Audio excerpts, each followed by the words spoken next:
Candela, hoy que es un día importante porque hay mucho que discutir, tenemos Manillo a Roland Bejar, el, el hombre más experto que yo conozco en el sur de la Florida en una variedad de temas desde Cuba hasta el Medio Oriente. Bienvenido, ¿qué te parece la guerra en Irán? Inevitable, inevitable, porque hay, por ejemplo, hay algo que en definitiva yo creo que fue lo que impulsó a Trump a dar finalmente el paso necesario, que fue una entrevista que tuvo Whit Tucker con uno de los altos funcionarios del gobierno iraní cuando estaban tratando de negociar esto, cosa que para mí siempre fue una pérdida de tiempo, porque lo más que se podría conseguir con esta gente era una junta, o sea, una tregua por un número determinado de años, hasta que ellos estuvieran lo suficientemente fuertes como para romperla y atacarnos. O sea, esta guerra era inevitable y lo que yo creo que al final fue la última gota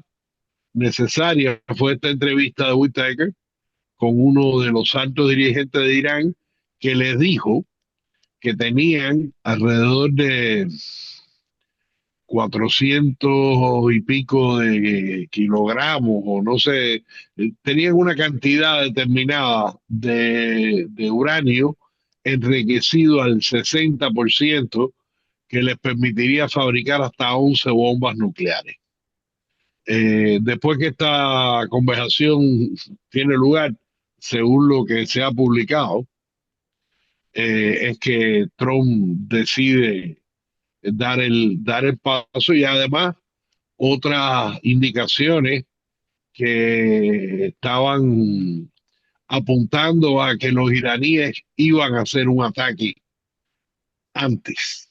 Y entonces, para adelantarse, en coordinación con el gobierno israelí, han organizado este ataque que ha sido devastador. Si el primer ataque de la guerra de los 12 días del año pasado, junio, fue aplastante para las Fuerzas Armadas de Irán, este ha sido absolutamente devastador por Correcto. muchísimas cosas. Una, después de aquel ataque, se tuvo acceso a muchísima más inteligencia, a muchísima más información y además han tenido desde junio hasta acá más de 6 meses, casi 8, para prepararse, recopilar toda la inteligencia necesaria para saber dónde atacar. Porque esto es un tipo de guerra eh, nueva en cierto sentido. En todas las guerras convencionales siempre la aviación y la artillería blanda y para que la infantería entre después y termine el trabajo. Esa es la guerra clásica. Eh, Dado el exceso de tecnología y de equipamiento que tienen tanto el Departamento de Guerra norteamericano como la Fuerza de Defensa israelí, Y además, le da, los dos representan las dos mejores agencias de inteligencia del mundo. ajá, ¿Eh? ajá. Así que Entonces, fíjate los hechos como se han ido sucediendo.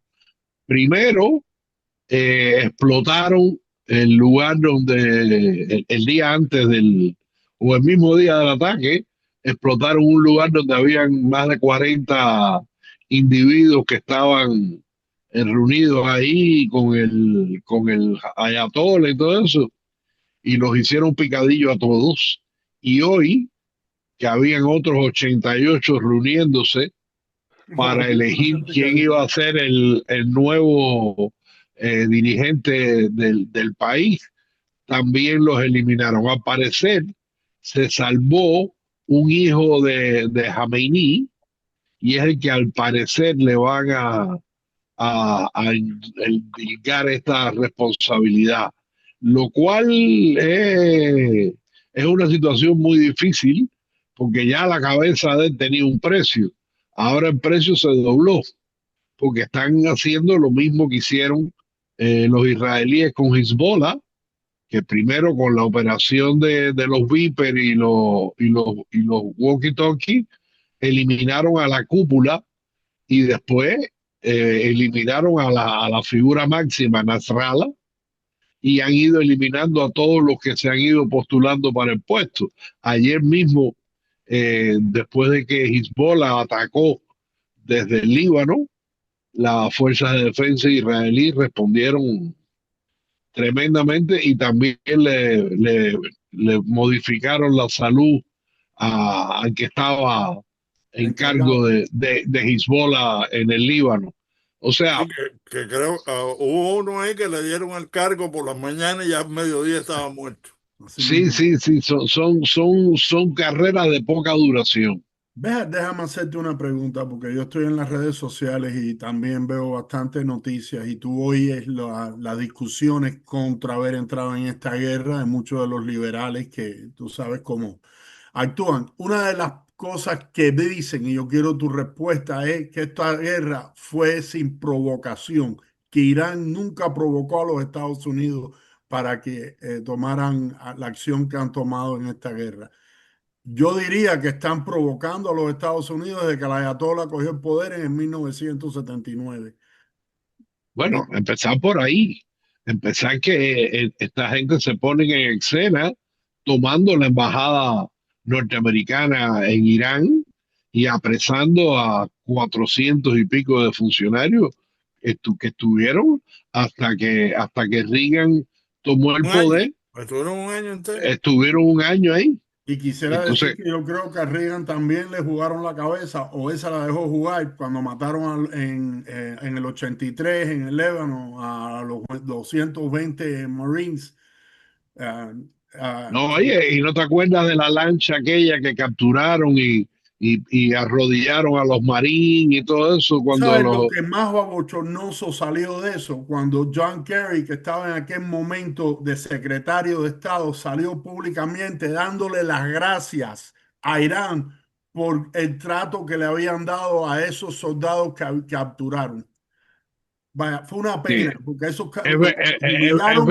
es Dime. vergonzoso, es vergonzoso.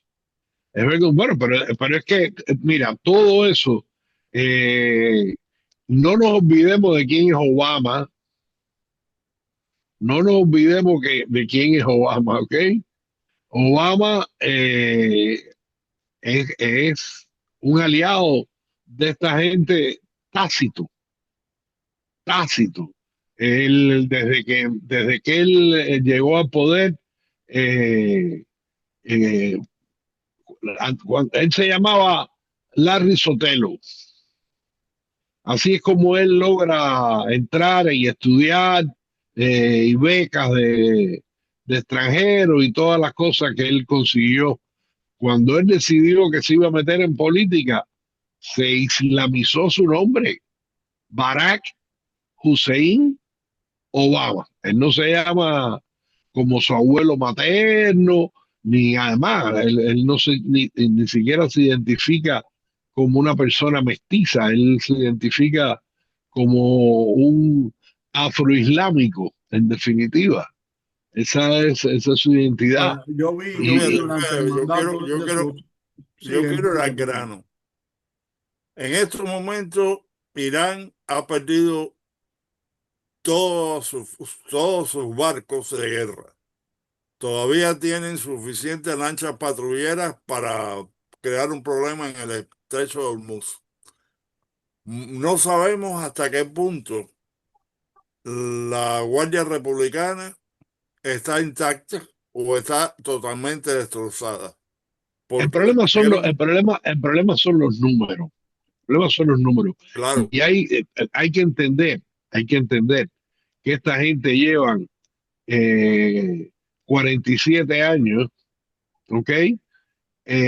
Instando al fanatismo, a convertir en fanáticos de su régimen a una buena parte de la población a través de privilegio o de coerción, dependiendo de a quién le toque qué. Y hay quien dice que tienen alrededor de 20 millones de, de fanáticos que siguen a esta gente. Eso también lo vemos, porque vimos, por ejemplo, las manifestaciones cuando muere la ayatollah Khamenei, este que acaba de morir, Khamenei, eh, hubo una reacción por parte de población que apoyan a esta gente. O sea, esta gente no están aislada dentro de Irán, esta gente tiene un aparato de seguridad muy bien montado y tiene sobre todo un mecanismo de fanatismo muy, muy bien montado. Y cuando la gente se fanatiza, la razón no cuenta, es todo sentimiento. Entonces, es una cosa peligrosa, es una cosa peligrosa. En este momento, el mismo Trump le ha dicho a los iraníes que se queden tranquilos en sus casas, que no se pongan a manifestar ni traten de tomar el poder ni nada de eso, porque estas mismas edificaciones estatales están siendo atacadas. Entonces sería un horror que la oposición tomara esos lugares y después fueran Y después matados se meten una por bomba sus de los propios políticos. amigos. Y ¿Entiendes? déjame hacerte esta pregunta, Roland. Una de las cosas que también se oye es que cuando se cae un régimen como este, usualmente viene uno peor. Pero es que yo no veo nada peor que pueda venir. Esto es un régimen que si hubieran tenido la bomba, la hubieran usado, sin duda. No, claro, no, pero el problema es que ellos no se han escondido desde el primer día. Muerte a los Estados Unidos, muerte a Israel. Eso no, y eso es el primer día. Eso, o sea, ellos no han ocultado en ningún momento que sus intenciones son acabar con la sociedad judeo-cristiana, acabar con la civilización judeo-cristiana. Eso es lo que ellos han señalado como su enemigo a muerte, la sociedad y la civilización judeo-cristiana, representada por quién, por los Estados Unidos en el mundo y en el Medio Oriente por Israel, que es la única democracia que existe en toda la región, porque todos los demás amigos y enemigos, o son monarquías, o son tiranías, o son satrapías. Ahí no hay ningún gobierno democrático, ninguno, ninguno. El concepto de la democracia, el concepto del derecho, del honor y de la verdad que tiene Occidente no tiene nada que ver con esos conceptos en el Medio Oriente, es completamente diferente. Tú Una de ves, las cosas que se ha discutido ha sido si el regreso del Shah. sí, cómo no. Así que, Yo estuve leyendo y es un poco complicado. La cosa no es tan quítate tú para ponerme yo. no, claro, Primero, nunca lo es. primero el, el Shah, que a partir del año 41 tenía Irán una situación privilegiada con respecto a los Estados Unidos, porque los Estados Unidos consideró inteligentemente que en la medida que acercara a Irán a los Estados Unidos, lo alejaba de la influencia rusa, porque acuérdate que son fronteras, ¿ok? Los No, y rusos están ahí además, mismo. oye, hasta hace unos días China estaba recibiendo el 20% del petróleo que se consume en China venía de Irán, que también es otro factor ahí que va a afectar políticamente. Sí, no, Continúa, no, Raquel. no, esto depende de cómo termine, cambia. Si termina como esperemos que termine, como esperemos, pero déjame terminarte lo del Chad Irán. Irán no es un país homogéneo de ninguna manera, ni religiosamente, ni nacionalmente, ni étnicamente. Tienes por un lado que más de entre el 20 y el 30% de la población es de origen afgano, perdón, azerbaiyano, azerbaiyano. Entre el 20 y el 30% de la población es azerbaiyano. Tienes por otro lado lo que era Kurdistán, que una buena parte de Kurdistán está bajo el territorio iraní. Acuérdate de que todas estas son las fronteras que dibujan Skype and Picot después de la Primera Guerra Mundial, que caprichosamente hacen las fronteras de Irak y de Irán y de Egipto y de Libia y de Siria y todo eso, ignorando, como era de esperarse, las divisiones históricas de esa región, que a diferencia de nosotros, que nos organizamos de diferentes maneras, la organización fundamental en el Medio Oriente está basado en clanes y en tribus, clanes y tribus, con con una organización absolutamente vertical. Ahí no hay democracia, ni son electos los jefes de los clanes, ni los jefes de las tribus, es el hijo de fulano, el nieto de mengano. Es así, igual que eran las monarquías europeas. ¿Ok? Es otro sistema de vida, otro sistema de gobierno.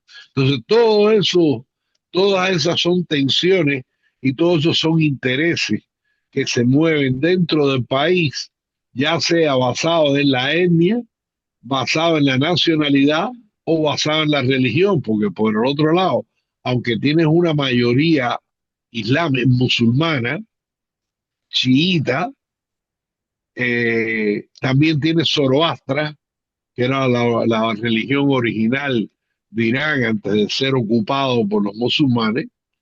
Tienes cristianos y tienes un pequeño grupo de más o menos 8.000 judíos que no se han podido ir nunca de Irán y viven ahí. Y sorprendentemente, incluso uno de ellos ocupa un cargo en la asamblea de gobierno de Irán, un judío. Que se Entonces, vaya mientras tiene oportunidad. bueno, pero es que no los dejan ir, Sí, precisamente están sí, ahí yo porque no los sé. dejan ir, no los dejan ir, están ahí prácticamente de rehenes y tienen una posición muy difícil, porque imagínate tú ser judío en Irán en este momento.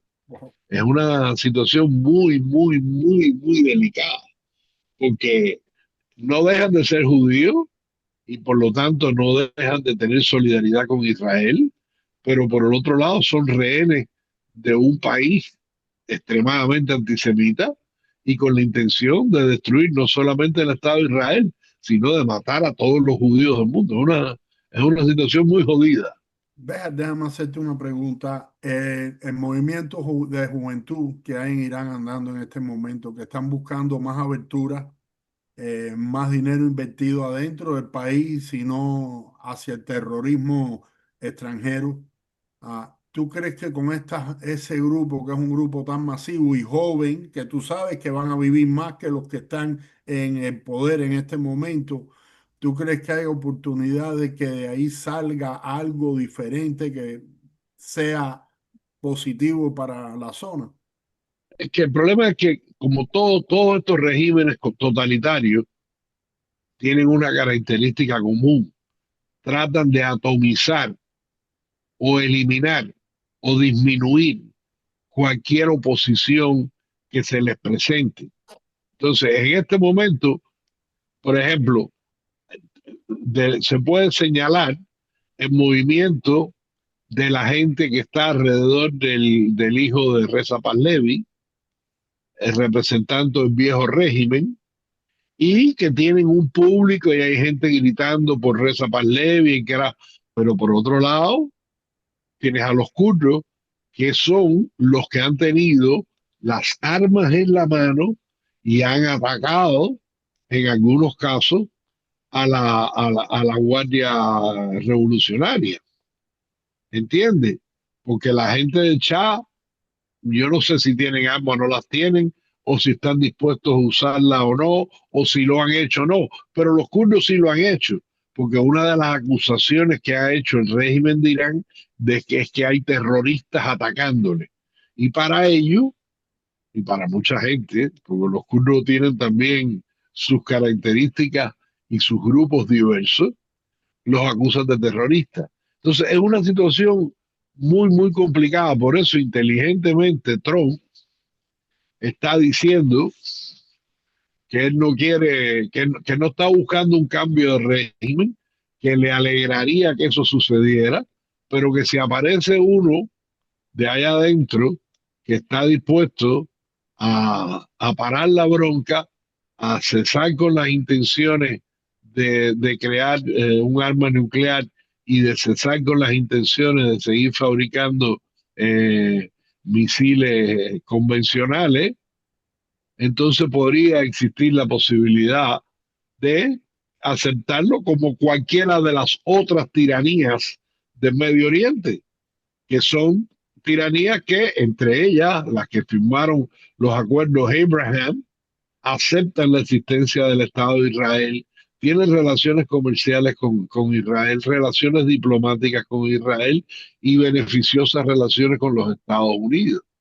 Esa es una propuesta, esa es una propuesta, porque la realidad es que durante toda la historia de los Estados Unidos y Europa, siempre hemos colaborado con tiranías, siempre, ¿ok? O sea, Claro, era, es que tenemos que hacerlo porque es que están ahí de todas formas. Tú no puedes cambiar. oye, Oye, si la vieja teoría de he's a son of a bitch, but it's our son of a Ahora, bitch. sí. no, no, y además, si tú nada más que estás lidiando con gobiernos democráticos, ¿con cuántos gobiernos tú vas a tener relación en el mundo? En ¿Y lo que tú cuánto se van a dices, poner mucho. contra ti? ¿Sabes? Tú sabes cuántas democracias están representadas en la ONU. De los 193 miembros, solamente 25 son democracias. O sea, que lo que tú acabas de decir es una verdad como un templo. Entonces, inevitablemente, Como un sur, inevitable, ¿eh? una verdad como un sur. Ok, como un sur. Inevitablemente, y eso lo estamos viendo en Venezuela, y no sé lo que vaya a pasar con Cuba, ¿ok? Porque esta gente toda la vida han hecho negocio con our son of a bitch, ¿ok? Si hay No, democracia, ok. y no te vayas tan lejos en el área donde estamos, es Siria. Cuando cayó Assad, ¿quién cogió el poder? Bueno, Sí, ahí tú tienes el mejor ejemplo. Ese tipo es un asesino convicto y y confeso, que tenía 10 millones de dólares de recompensa por su cabeza por asesino. Pero las cosas se dieron de forma tal que este tipo está en una funda con Israel en este momento. En este momento, como él es débil, no le está interesando tener una bronca con Israel y está tratando de apaciguar las cosas. y decir yo no eh, soy lo que era, soy diferente, exacto. Seguro, seguro, porque él está así, o sea, él está actuando perfectamente de acuerdo a las convenciones de los musulmanes. Él está débil en este momento, él tiene que cuadrar la caja para cuando esté fuerte volver a atacar.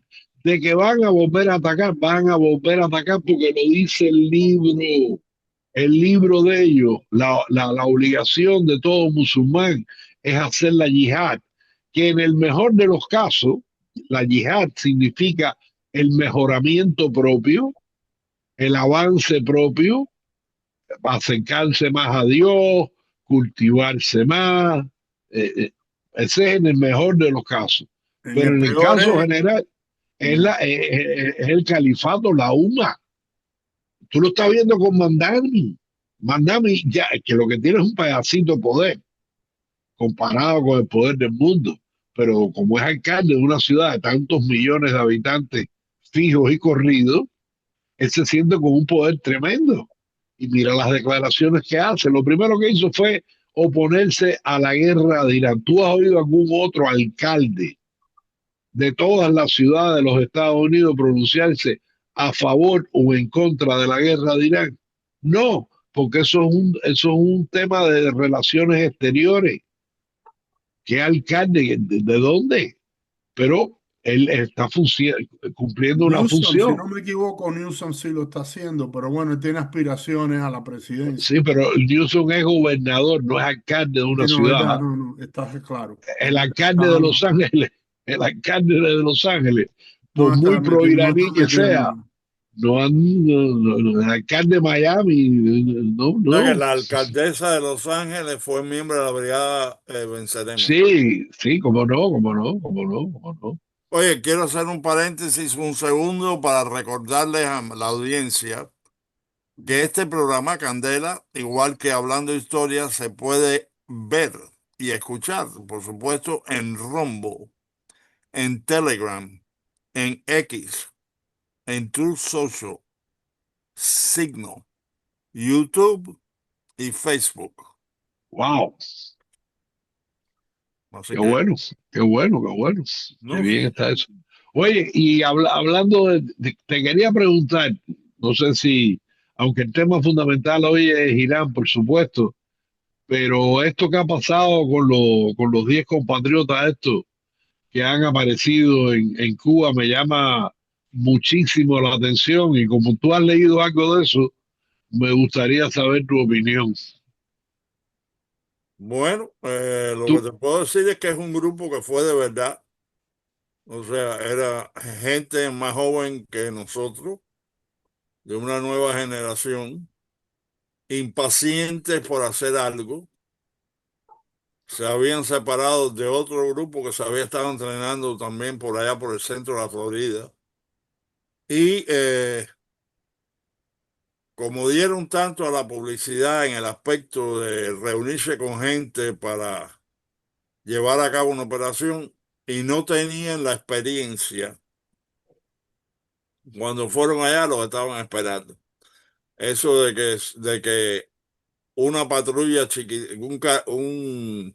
un botecito patrulla chiquitico con 5 guardafronteras se iba a comer lo que ellos llamaron una lancha rápida, que no es una lancha rápida, era un bote de 20 y pico pies.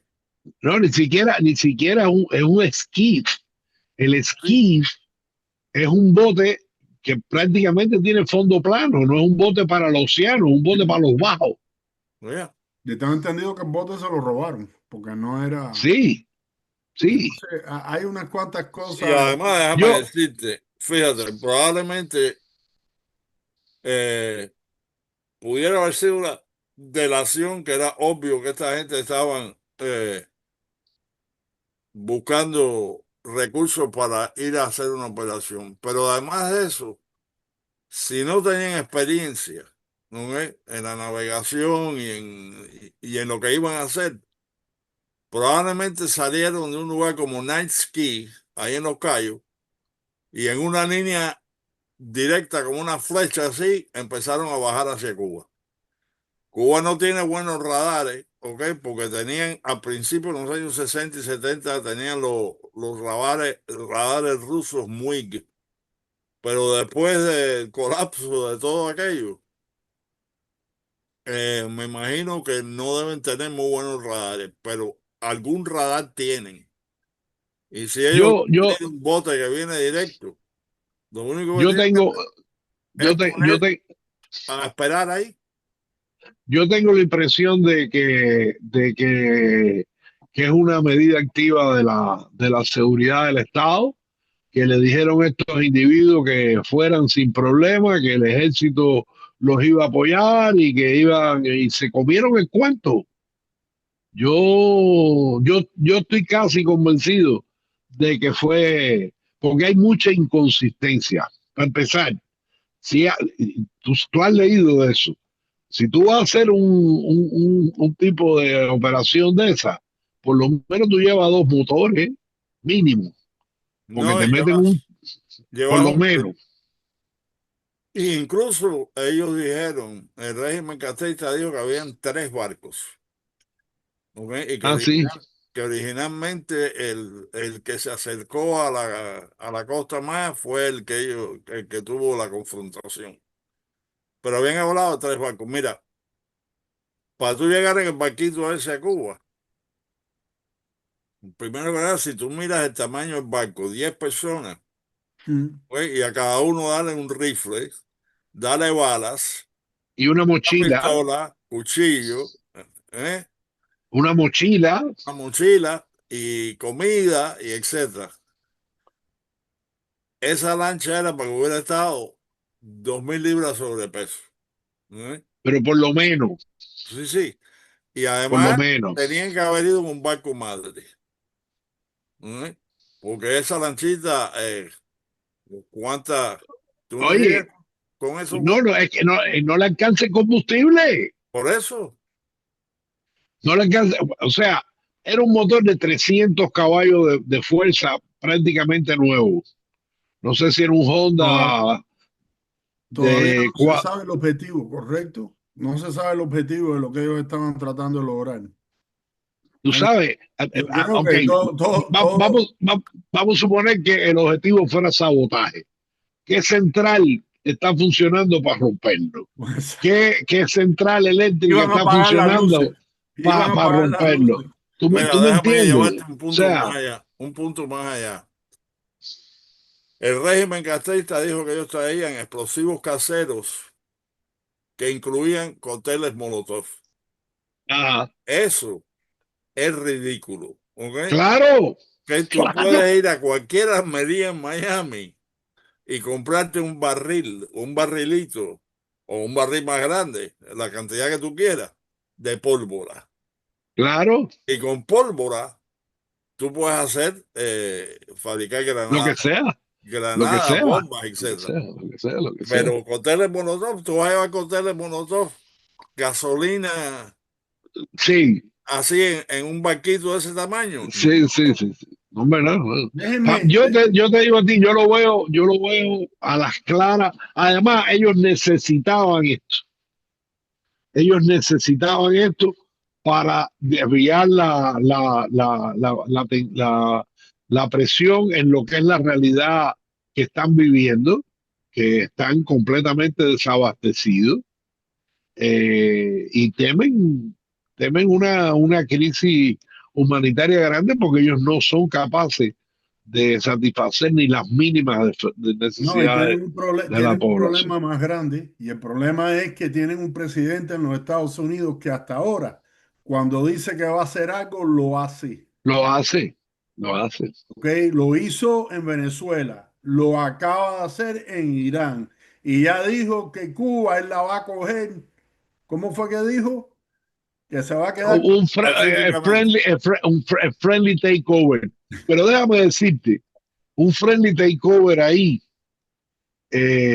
yo no sé cuán posible es, porque que la cúpula del gobierno acepte un friendly takeover de los americanos, se va a buscar un problema muy serio con el El núcleo núcleo. duro ese, con el núcleo duro ese que lo va a considerar una traición. O sea, Sí, pero fíjate, el, por el otro lado, yo creo que ellos están en una situación tan desesperada que lo que ellos van a tratar, igual que los iraníes, es de ganar tiempo.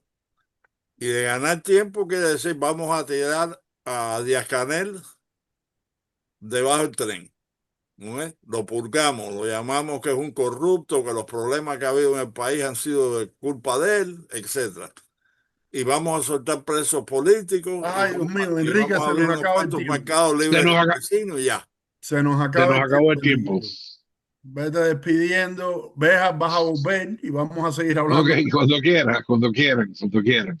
Bueno, pues Enrique, Shalom. a Shalom, shalom. todos, mucha Un salud abrazo. a todos. Nos vemos. Chao, Candela. chao. Bye.